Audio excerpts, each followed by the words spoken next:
पियर number 5 का जो था उसको आईआईटी रुड़की का है, इसमें रिपोर्ट भी आना है और हम लोगों का निर्णय था कि पूरी तरीके से तोड़ करके, क्योंकि बार बार कंप्लेन आ रहा था। ये वो पुल है जिसे बिहार का पहला केबल पुल का गौरव मिलने वाला था, लेकिन अफसोस ये भ्रष्टाचार की भेंट चढ़ गया। एक दशक बाद उम्मीद जगी थी कि भागलपुर के अगवानी पुल के बन जाने से आवागमन आसान हो जाएगा, लेकिन यह सब किया धरा पानी में डूब गया। डूब गई सरकार की वो साख जो सुशासन और विकास के नाम पर चमकाई थी। विपक्षी के निशाने पर अब पथ निर्माण मंत्री तेजस्वी यादव समेत पूरी सरकार है।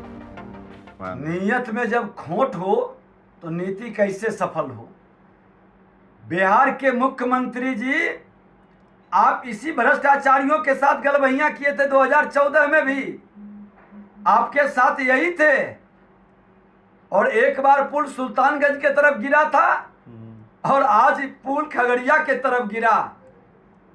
कई पुल पूर्णिया में भी गिरा। बिहार के अंदर ये कमीशन खोरी की प्रथा, गुणवत्ता विहीन काम और आपके मानसिकता, राजनीतिक और अस्थिरता के कारण प्रशासनिक अराजकता, भ्रष्टाचार चरम पर है, जिसकी परिणति दिखाई पड़ रही है हिम्मत न्यायिक जांच कराएंगे या सीबीआई से जांच कराएंगे? कल तेजस्वी यादव ने प्रेस वार्ता में स्पष्ट कहा कि उसके रिपोर्ट के आधार पे वो पुल का डिजाइन बहुत गड़बड़ था और हम लोग उसको तोड़ने वाले थे। तो मेरा सीधा सवाल और आरोप है तेजस्वी यादव पे कि तेजस्वी जी, जब आपको मालूम था कि वो पुल का डिजाइन और बाकी चीज़ें गड़बड़ हैं, आईटी और रुड़की की रिपोर्ट में आ गया था, फिर उसके बावजूद भी आपने काम दोबारा क्यों शुरू किया है? आपकी क्या मंशा थी दोबारा काम शुरू करने की?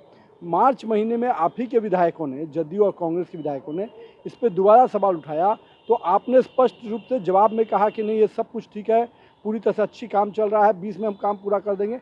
उस समय भी आपने आईटी रुड़की की ये फाइंडिंग्स को छिपाया, आप हाउस के फ्लोर पर भी इसको छिपाए।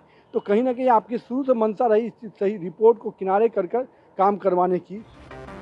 ये आरोप तो कुछ भी नहीं, खुद तेजस्वी के चेहरे पर हवाइयां हैं। नीतीश जी को कष्ट हो रहा है, जनता त्राहिमाम कर रही है और अफसरशाही में अनहोनी की तरंगे हिलोड़े मार रही है। जेडीयू के विधायक इस ओर इशारा करके इसमें और हलचल पैदा कर रहे हैं। खुद बोला था उनको, मैं प्रधान सचिव को बोला था कि भाई आपकी जिम्मेदारी है ये, आप देखिए इसको। अब उन्हीं के मार्गदर्शन में पुल बन रहा है और वही जांच करेंगे तो क्या जांच का रिपोर्ट आएगा? जांच से उनको अलग रखा जाए और नए आईएएस की कमी नहीं है बिहार में, बहुत टैलेंटेड लोग हैं यहाँ पे, किसी सीनियर आईएएस को जोड़ा जाए, प्लस जजेस को लेकर के जांच किया जाए। इसके बहुत गंभीर मुद्दा है ये और इस घटना से हमारे सरकार पे एकदम गलत तरीके से विपक्ष अनाप शनाप आरोप लगा रही है। सबकी लापरवाही का नतीजा ये है कि पुल का काम कर रहा एक कर्मचारी अब तक लापता है। घर वाले अनहोनी की आशंका से सहमे हुए हैं और अफसर निर्लज्जता की हद पार कर उसकी मौत का सबूत मांग रहे हैं। एक मजदूर जो गरीब निहा है, खिराड़ी गांव का निवासी विभास कुमार, वह इसमें उसी पिलर नंबर 10 पर जो है ड्यूटी कर रहा था, उसी समय गिरा है, अभी तक नहीं मिला है। वो सभी लोग यहाँ देख ही रहे हैं कि कितना खड़े हैं, सब उसका परिजन रो रहा है, सबका बुरा हाल है। इस पर तो आप लोग कुछ तो कीजिएगा। बिल्कुल। इस सरकार क्यों सोई हुई है? आज ये दुर्घटना, आज पुल टूट रहा है, यह बिहार क्यों गर्द में जा रहा है? बिल्कुल, क्योंकि यहाँ की सरकार बहुत ही खराब है। न जाने कौन सा नक्षत्र था जब इस पुल का प्रस्ताव पास हुआ। सालों ये अधर में लटका रहा। जब बनना शुरू किया तो 10 साल लग गए। कभी हवा ने गिराया तो अब ये बिना हवा बताश के ही टपक पड़ा।